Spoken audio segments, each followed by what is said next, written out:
Luc Faré avec nous. Bonjour, merci beaucoup d'être là. Qu'est-ce que vous inspire ce qui s'est passé au conseil départemental, dans le hall du conseil départemental du Nord?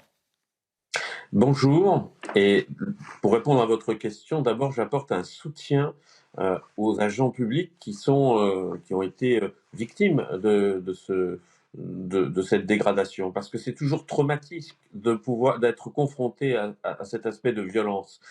Et ce que cela m'inspire, c'est que évidemment, il faut que globalement nous arrivions à avancer pour protéger les agents qui sont face au public, qui accueille le public.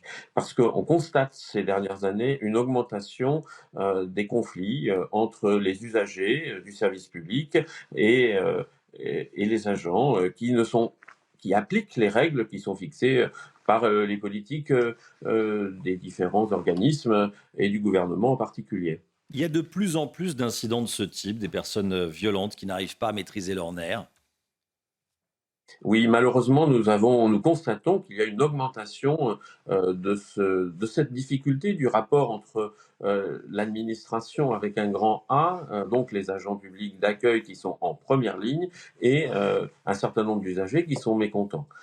Ce qui me permet d'insister sur le fait que sans excuser aucunement, parce que j'apporte un soutien et je condamne toutes ces violences, qui peut nous interroger sur le niveau de notre société, en particulier la pauvreté qui se développe. Et on l'a vu ces derniers jours avec la question du pouvoir d'achat et des associations qui aident les plus pauvres d'entre nous. Mais je reviens Mais là, c'est sur pas la votre question de la réalité, pauvreté. c'est-à-dire que Ce monsieur la bénéficie du violence ne doit RSA, pas. la société l'aide et il décide d'être violent. Et pourquoi son RSA lui est suspendu? Enfin, est suspendu, c'est parce qu'il recherche pas activement du travail. Donc, on n'est pas dans, c'est pas Zola, hein.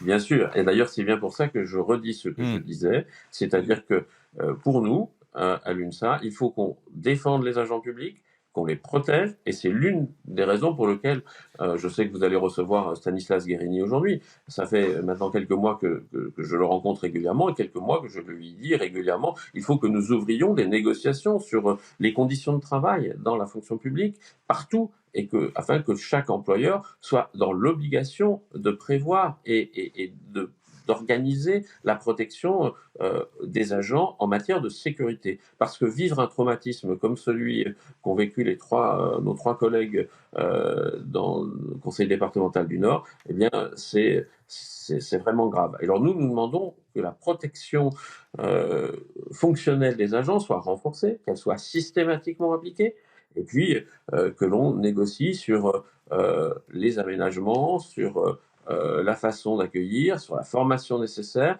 et sur l'ensemble des conditions de travail. Merci beaucoup, Luc Faré.